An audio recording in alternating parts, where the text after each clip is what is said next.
Okay, Ecclesiastes 2. Remember, Solomon is going to experience a lot of things because he's trying to find the meaning of life. Basically, that's his journey. He's on a journey to find out what is the meaning of life. And as he's going through a lot of things, he's coming to the conclusion that it's absolutely pointless. So we'll read in Ecclesiastes 2 verse 1. I said in my heart, come now, I will test you with pleasure. Enjoy yourself. Right? So now he's coming, now he's going to experiment. He's saying, you know what I'm going to do? I'm just going to have fun. Not sinful fun. Just, I'm going to go to Disney World, Universal, go on the roller coaster, just, go surfing, doing all kinds of fun stuff. But behold, this also was vanity. Wow. So, and you know what? As you get older, you realize, it was fun. Have you ever been to like an amusement park and after a while you get bored and you're like, okay, this is not fun anymore. Pleasure lasts only for a season. Bible says that sin is pleasurable for a season, but pleasure is pleasurable for a season too. It's fun. You get that rush, but after a while it gets boring. In verse 2, I said of laughter. Now, he's talking about laughter concerning when he's having pleasure. He's having fun. I said of laughter, it is mad. And of pleasure, what use is it? Again, he realized, okay, I'm surfing on the surfboard, but okay, what's the point? I'm not getting any money. I'm not breaking a world record. Nobody cares. So he's rationalizing pleasure is pointless.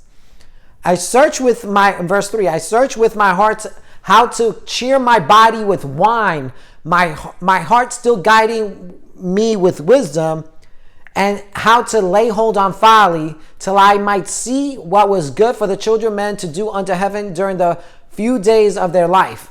So now what he's going to do is, he said, I'm gonna start drinking wine. I'm gonna get drunk, basically. He said, I'm gonna get drunk, but my heart's still guiding me with wisdom. So even in his drunken state, he's going to try to be wise. He's going to try to get in. He's not really trying to get drunk just so he could be silly and goofy. He's trying to understand it and see if there's a point to it. Because right now, everything he's doing is pointless. So he said, I'm going to get drunk, but I'm going to try to use wisdom. And he said, and how to lay hold on folly. So he said, I want to understand how foolish I could be. I want to understand how I could get to a point where I could be foolish. So he's doing this till I might see what was good for the children of men to do under the heaven during the few days of their life. That's the mission. That's the reason why he's doing this. He wants to see what is good for the children of men. He wants to see, maybe this is good. Maybe it's good for me to just get plastered and be so foolish I don't even know what I'm doing. Maybe this is the meaning of life. Verse 4, I made great works. So now he's talking about other things he did. I made great works. So he did a lot of projects. I built houses and planted vineyards for myself. So he used his hands and he created a lot of things.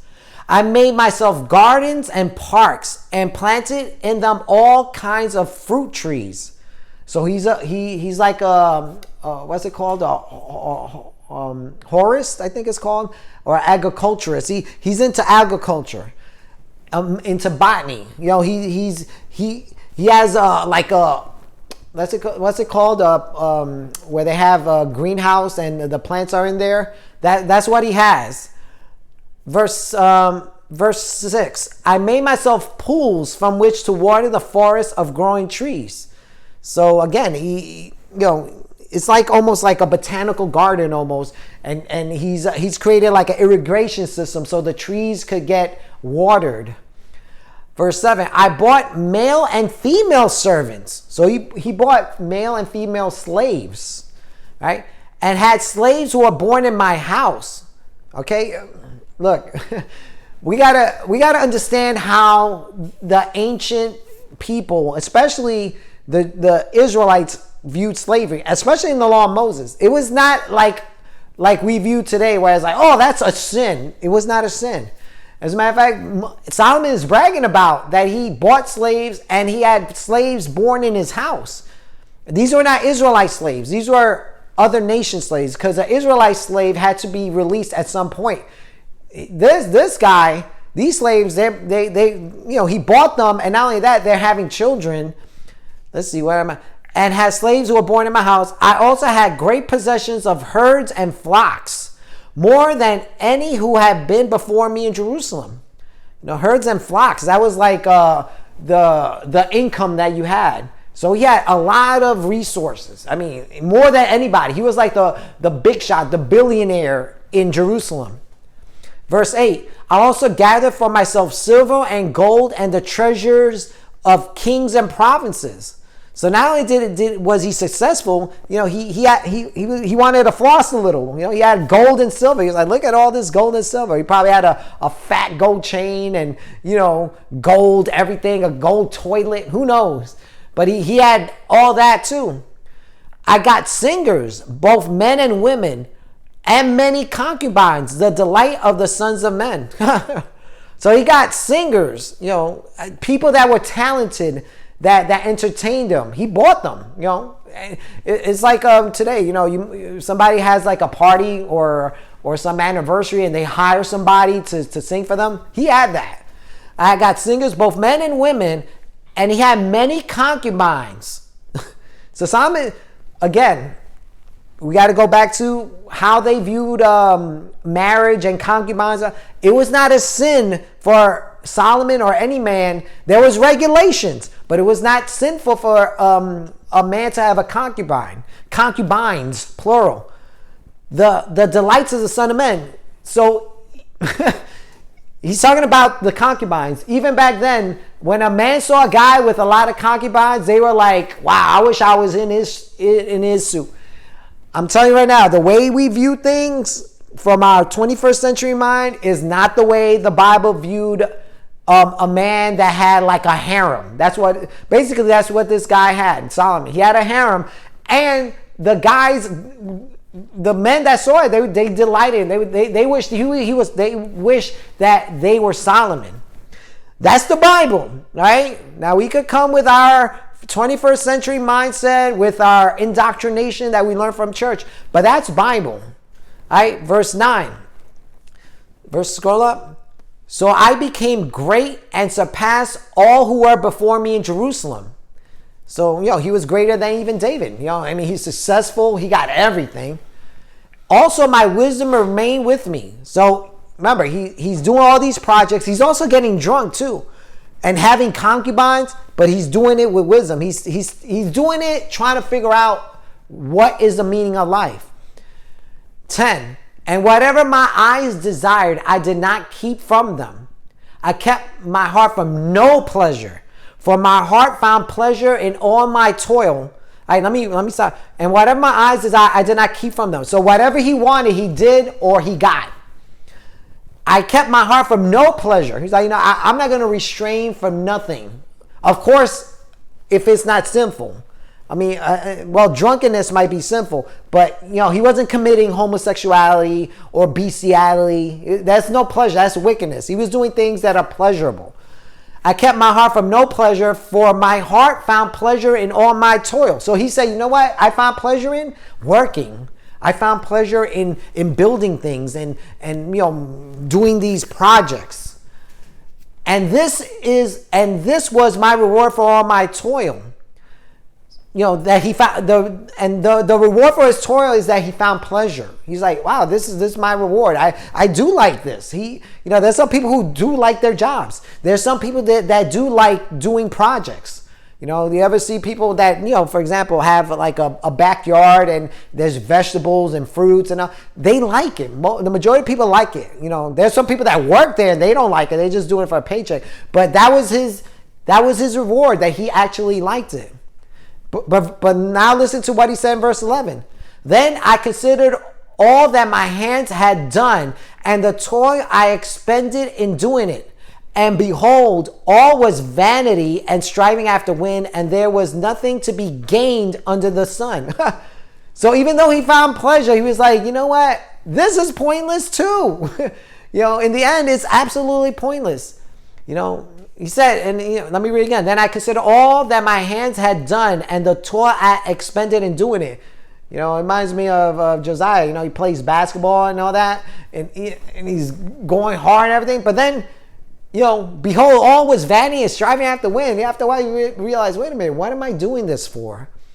And there was nothing to be gained under the sun. You know, you're building pools for the trees. They're growing tall, but okay, nobody cares. You know, you're not going to sell the trees. Nobody wants those trees. And it looks pretty, but in the end, it's absolutely pointless. Verse 12. So I turned to consider wisdom and madness and folly. So now he's going back. He's saying, I want to understand wisdom. I want to understand madness. I want to be crazy. I don't want to be crazy. I want to understand it. And I want to understand what's in the mind of a fool. For what can a man do who comes after the king? He's talking about himself. So for what can a man do after the king? Only what has already been done. So in other words, he's like, wait a minute, I'm a king. I got everything. But you know what? My son's going to be a king. But what he's going to do that's more special than me? He's basically going to do the same job I did. Then I saw there was no gain in wisdom than in folly. For as there is more gain in light than in darkness. Then, okay, let me read again. Then I saw that there is more gain in wisdom than in folly. So he realized, wait a minute, it is better to be wise than a fool. As there is more gain in light than in darkness. You know, if there's light, there's a lot of gain. You know, if you're in a dark room and then the light comes on, you'll see everything. So there is a lot of gain in light, and there is a lot of gain in wisdom. 14, the wise person has his eyes in his head, but the fool walks in darkness. What? Again, this is Hebraic language. In other words, a wise person sees what's going on. They understand, they know. But the fool walks in darkness. He don't know what's going on. He's just walking blindly through life. And yet, I perceive that the same event happens to them all. So in other words, you say, you know what? Yeah, the wise sees and the fool is in darkness. But you know what? There's a one event that happens to both of them. And what is that? Verse 15. Then I said in my heart, what happens to the fool will happen to me also. Why then have I been so wise? He's talking about death. He's saying the fool's going to die and I'm going to die. So what is the point of me being wise? You know, I've been walking in wisdom all my life, and yet we're both going to die. And I said in my heart that this is also vanity. For of the wise and of the fool there is no enduring remembrance. So when we die, nobody's going to remember us in 3 generations. Whether you were the wisest guy and did great things, or you were just a drug addict, you know, bumming on John Young. Nobody's going to remember you. Let me read again. For verse 16, for of the wise as of the fool, there's no enduring remembrance, seeing that in the days to come, all will have been long forgotten. How the wise die, just like the fool, right? Both of us, the wise and the fool, are going to die. Verse 17, so I hated life. So Simon's like, I hate my life. This is pointless.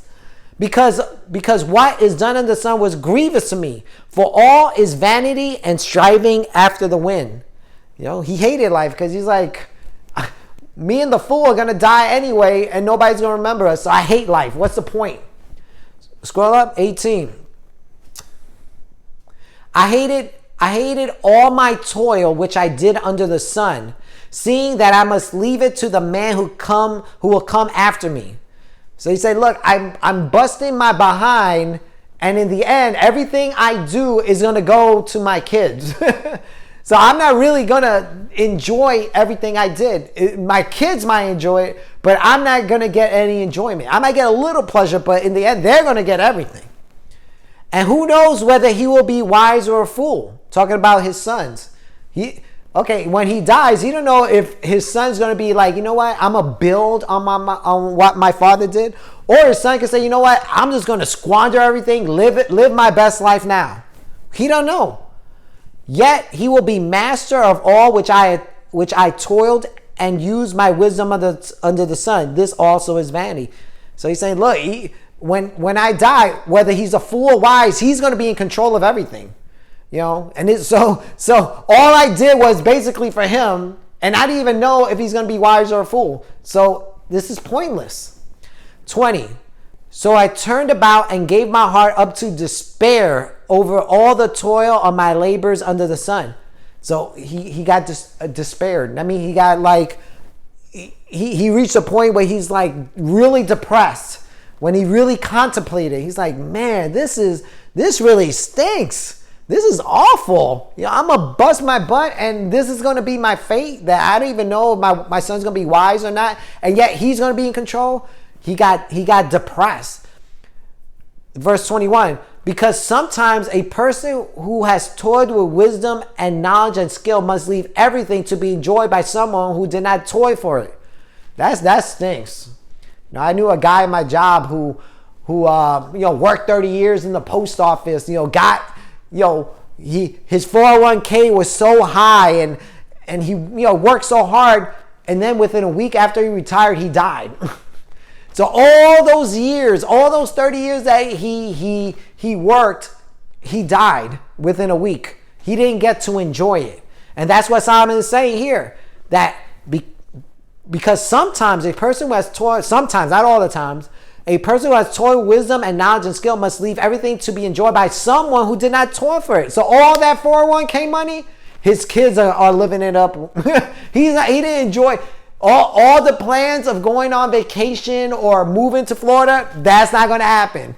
But guess what? His kids are going to enjoy it. This also is vanity and a great evil. That is, it is messed up, when you think of it. He was robbed of his work. Yeah. This is bad, 22. What has a man from all the toil and striving of heart which he toils beneath under the sun? For all his days are full of sorrow. And it's true. It's hard. When you're toiling and you're striving, in your work, it's hard. Many jobs are hard. I work as a mailman and it's hot out there and it's brutal out there sometimes. And for all his days are sorrow, and then even worse, sometimes your family situation is bad. So, and his work is vexation. His work is vexing. It's not fun. That's what come when God cursed Adam. He said, "You will work." That was his punishment. Work was not pleasurable. Even in the night, his heart does not rest. So he's stressed out even at night. There is no peace with him. He worked all day and then at night he's stressed out because all his days are full of sorrow and his work is vexation. This also is vanity. Verse 24, there is nothing better for a man than that he should eat and drink and find enjoyment in his toil. This also I saw, it is from the hand of God. So this is a very positive thing. Look, and I want you guys to get this. There is nothing better for a person that he should eat and drink and find enjoyment in his toil. So if you're going to find a job, make sure you like it, and eat and drink. Whatever you get, the money, enjoy it. Don't be like, I'm just going to hoard it up and save it for some project and, that might not happen. Who knows? I might die. No, make sure you have enough money to enjoy yourself. Why?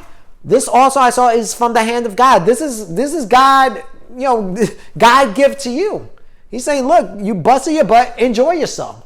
Don't think that you have to work and not, enjoy what you did. Enjoy it. If you got a revenue from it, enjoy it. Don't, there are some people like that. They're like, oh no, I got to give and I don't have nothing. And no.